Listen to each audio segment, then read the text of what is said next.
Hello everyone and welcome to office Adda 24/7 जहाँ पे हम लोग तैयारी कर रहे हैं CAIB जून 2024 की। यहाँ पे याद रखिएगा आप लोग कि आप लोगों के लिए कॉन्सेप्ट्स यहाँ बहुत इंपॉर्टेंट होते हैं, इसलिए ये सेशन हम चालू कर चुके हैं जो कि हर रात 8 बजे आपको मिलने वाला है, जहाँ पे हम लोग 10 मिनट्स में एक कॉन्सेप्ट समझने वाले हैं। तो याद रखिए, अगर आपको भी कोई ऐसे कॉन्सेप्ट्स में दिक्कत आती है तो आप मुझे कॉमेंट्स में ज़रूर बता सकते हैं, ताकि मैं फ्यूचर पे आपको वो एक्सप्लेन करके 10 मिनट के अंदर हेल्प कर सकूं।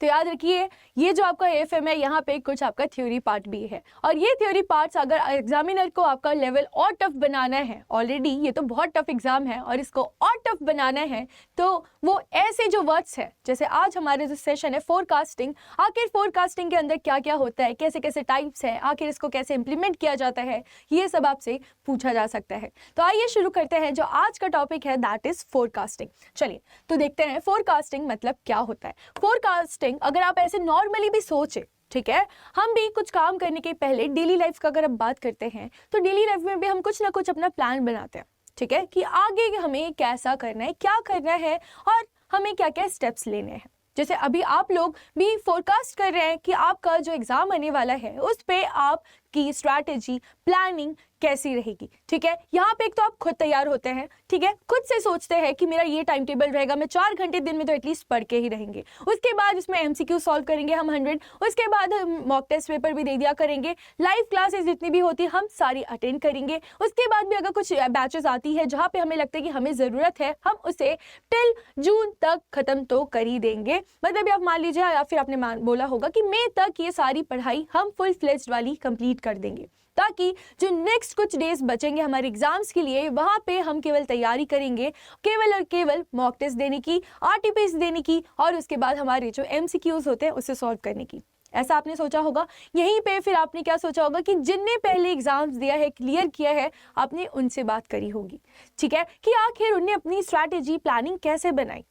तो यहाँ पे आपने क्या किया, उनके एक्सपीरियंस से आपने अपनी स्ट्रैटेजी तैयार करना शुरू करी कि कहाँ कहाँ लोग अटक जाते हैं, तो आप ऐसी गलती ना करें, ठीक है। इसी के बाद अगर आपने इसके पहले भी अटेम्प्ट दिया हो पर आपका क्लियर नहीं हुआ होगा, तो आप खुद को भी इवेल्युएट करते हैं कि जो हम पहले गलती कर रहे थे, हो सकता है पहले आप केवल थोड़ी देर ही पढ़ते होंगे और डायरेक्ट आप एग्जाम में पहुंच के वहाँ पे MCQ सॉल्व करने बैठ गए, तो इज इट नॉट पॉसिबल कि आप उसे क्लियर कर सके, ठीक है। तो यहाँ पे ज़रूरी क्या होता है कि पहले से ही जब हम पढ़ते हैं, साथ ही साथ हम उसका रिवीजन करें और उसके MCQ सॉल्व करें, ताकि एग्जाम लेवल पे जब वो क्वेश्चन आए तो हम उसका लैंग्वेज और वो जो एकदम प्रेशर आता है वो हम हैंडल कर सके।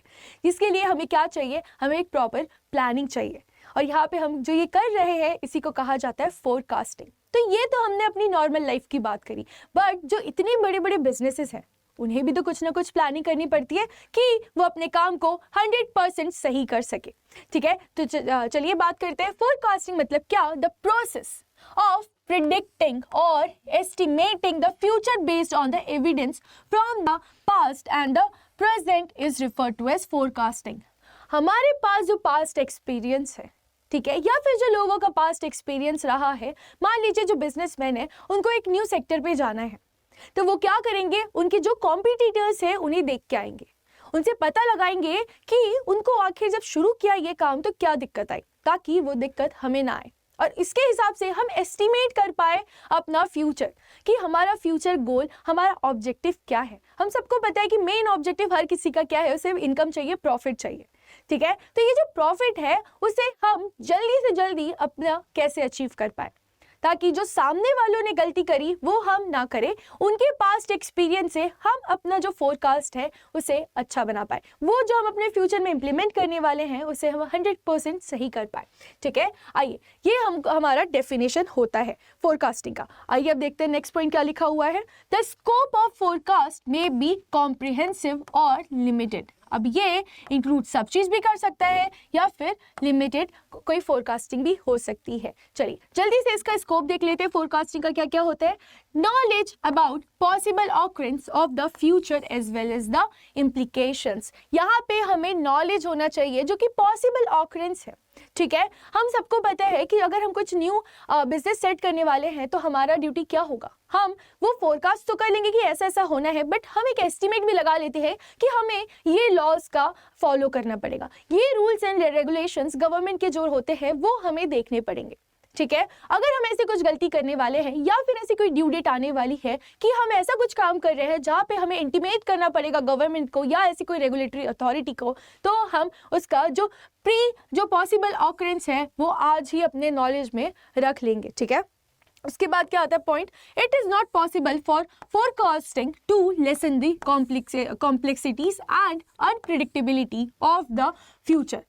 अब देखिए, हम किसी को नहीं पता कल क्या होने वाला है। ठीक है, यहाँ तो बस हम एक एस्टीमेट तैयार कर रहे हैं। ठीक है, अब हमें ये तो नहीं पता ना कि कल को जाके अगर कुछ दिक्कत आ जाती है या फिर कुछ ऐसी अनप्रिडिक्टेबिलिटी हो जाती है, वो हम आज तो एस्टिमेट नहीं कर सकते। जैसे मान लीजिए जब आप कोविड के टाइम पे थे, ठीक है, और आपने 1 मार्च से ही अपना बिजनेस चालू किया। अब आपने ये थोड़ी ना प्रिडिक्ट किया था कि 22 मार्च से आपके यहाँ लॉकडाउन लग जाएगा और वो 2-3 साल तक चलते रहेगा। यहाँ पे आपने तो सब अपने हिसाब से प्रिडिक्ट किया था, हर चीज़ आपने अच्छे से एस्टिमेट करी थी, बट ऐसा कुछ होने वाला हो वो हमको नहीं पता है। तो ये पॉसिबल नहीं है कि आप 100% आपका जो फोरकास्ट तैयार कर रहे हैं, जो एस्टिमेट तैयार कर रहे हैं, वैसा ही होने वाला है। ठीक है, आइए पढ़ते हैं नेक्स्ट पॉइंट कि managers at different level may be given the responsibilities of making forecast और external or internal economists and statisticians may be employed for the task। अब जो बड़ी बड़े ऑर्गेनाइजेशंस होते हैं वहाँ पे डिफरेंट टाइप के डिपार्टमेंट्स होते हैं और हर डिपार्टमेंट को अपने आप को प्रूव करना रहेगा कि उनका जो टारगेट है, जो मैनेजमेंट उन्हें प्रोवाइड करती है, वो उन्हें अचीव कर सके। ठीक है, जैसे आप लोग भी बैंकर्स है तो आप लोग के भी अलग अलग डिपार्टमेंट्स होंगे, उन अलग अलग डिपार्टमेंट्स में हर किसी का एक इंडिविजुअल टारगेट होगा। आप लोग भी तय करके रखते हैं कि साल जब शुरू हो गया है तो हम 6 मंथ्स में अपना टारगेट यहाँ तक लेके आएंगे, हमने इतना अपना फोरकास्ट किया हुआ है। ठीक है, इसी के साथ यहाँ पे क्या देखा है कि हमको रिस्पॉन्सिबिलिटीज देनी पड़ेगी अलग अलग जो हमारे डिपार्टमेंट्स है, अब चाहे वो एक्सटर्नल या इंटरनल लोगों की हेल्प ले सके। अब ऐसे भी कुछ चीज़ें होती है जैसे कि ज्वेलरीज की बात करते हैं, तो अगर उसमें कुछ हमें आइडेंटिफाई करना और उसमें कुछ फोरकास्ट करने, तो ये कौन कर सकता है, केवल उनके एक्सपर्ट कर सकते हैं। ठीक है, अगर हम कल को कुछ इंफ्रास्ट्रक्चर करना चाहते हैं तो वहां पे हम ये जो फोरकास्ट कर रहे हैं तो हमें वैसे इंजीनियर्स चाहिए, वैसे एक्सपर्ट्स चाहिए। तो यहाँ पे हम डिपार्टमेंट्स के साथ साथ ऐसे एक्सपर्ट्स को भी अपॉइंट कर सकते हैं। आइए पढ़ते हैं 4th पॉइंट कि prediction serves as the foundation for premises. यहाँ पे हम जो एस्टिमेट कर रहे हैं अपना काम शुरू करने के पहले ही, वो हमारा एक एस्टिमेट है जो हमारे फ्यूचर पे एक फाउंडेशन तैयार करेगा, क्योंकि यहाँ पे हमारे पास एक ब्लूप्रिंट होगा कि अब क्या, इसके बाद क्या प्लान था, उसके बाद क्या प्लान था, हमारे पास एक ब्लूप्रिंट तैयार होगा। जैसे कि अगर आप घर बनाते हैं तो आप क्या करते हैं, आप डायरेक्टली जाके थोड़ी ना ईंटें पत्थर लगवाना शुरू कर देते हैं, नहीं, आप डिसाइड करते हैं ना, यहाँ पे एक हॉल होगा, यहाँ पे एक बिल्डिंग होगी, यहाँ पे भगवान का एरिया होगा, यहाँ किचन होगा, यहाँ लेट बाथ होगा, हर चीज पहले एक पेपर में तैयार करते हैं। तो वैसे ही जब बात आती है फोरकास्टिंग की, तो यहाँ पे भी एक आपका ब्लूप्रिंट तैयार होता है कि आपने कैसे कैसे चीजों को एस्टिमेट किया है। ठीक है, और लास्ट पॉइंट की another name for the discipline is statistical analysis. ठीक है, चलिए, तो यहाँ पे हमने उसका डेफिनेशन देख लिया, अब बात कर ली उसके फिर क्या क्या स्कोप होते हैं। चलिए अब देखते हैं कितने टाइप के हमारे फोरकास्ट होते हैं। सबसे पहला होता है लॉन्ग टर्म फोरकास्ट, ठीक है, जो कि 3 to 5 ईयर्स ऐसे बड़े बड़े टाइम पीरियड के लिए यूज होने वाला है।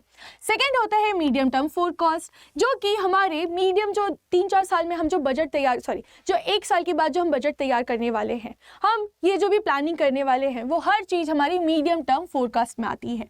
और शॉर्ट टर्म फोरकास्ट जो होती है वो हमारे 1 मंथ से जो कि 12 मंथ्स के बीच में हम जो अपने एवरीडे बिजनेस ऑर्गेनाइजेशन के लिए प्लानिंग कर रहे हैं कि हम अपनी सेल्स कितनी करेंगे, हम परचेस कितना करेंगे, ये जो हम एस्टिमेट कर रहे हैं वो आती है आपकी शॉर्ट टर्म फोरकास्ट में। ठीक है, उसके बाद आता है नेक्स्ट पॉइंट कि आखिर यहाँ पे क्या प्रोसेस होगा एंड उसके एलिमेंट्स क्या होने वाले हैं। चलिए जल्दी से अब इसको देख लेते हैं। Forecasting process and it's elements. First है कि identifying and developing the structure. हम यहाँ पे आइडेंटिफाई करेंगे, डेवलप करेंगे कि आखिर हमें कैसा स्ट्रक्चर चाहिए। सेकेंड आता है estimating future course of business. Third है हमारा analysis of deviations derivations in previous forecast. अगर हमने पहले कोई गड़बड़ी की तो हम ये फोरकास्ट में देखा था पास्ट एक्सपीरियंस, तो वो पास्ट एक्सपीरियंस की हेल्प से अब आगे जो हमारा एम होगा, जो गोल होगा, जो ऑब्जेक्टिव होगा, वहाँ पे हम वैसी गलती दोबारा नहीं करेंगे। तो ये सारी बात होती है आपकी फोरकास्टिंग की, जो हमें बहुत इंपॉर्टेंट टॉपिक होता है अगर आप CAIB के कैंडिडेट्स हैं। तो इसी के साथ आपका फोरकास्टिंग का हमारा डिस्कशन यहीं पे कंप्लीट होता है। If you think, if you want कि हमें ऐसे ही पूरा कॉन्सेप्ट क्लियर करना है, तो ये तो आप लोगों का सेशन रोज शाम 8 बजे तो आपको मिलने ही वाला है। उसी के साथ अगर आपको चाहिए कोर्सेज तो आप जा सकते हैं अड्डा 247 की साइट में, जहां JIB CIB में CAIB जून 2024 में आपको सब चीज़ मिल जाएगी। महापैक, मंजिल बैच, इंग्लिश में, हिंदी में, हर चीज़ आपको मिल जाएगी। तो अभी भी देरी नहीं हुई है, आप अपनी तैयारी कर सकते हैं शुरू से A to Z with full fledge. आप यहाँ पे एनरोलमेंट भी कर सकते हैं, और अगर आप यूज़ करेंगे कोड Y895 तो आपको मिल जाएगा मैक्सिमम डिस्काउंट। ठीक है, जल्दी से जाइए। All the very best. इस बार एग्जाम आप ज़रूर क्लियर कर लीजिएगा।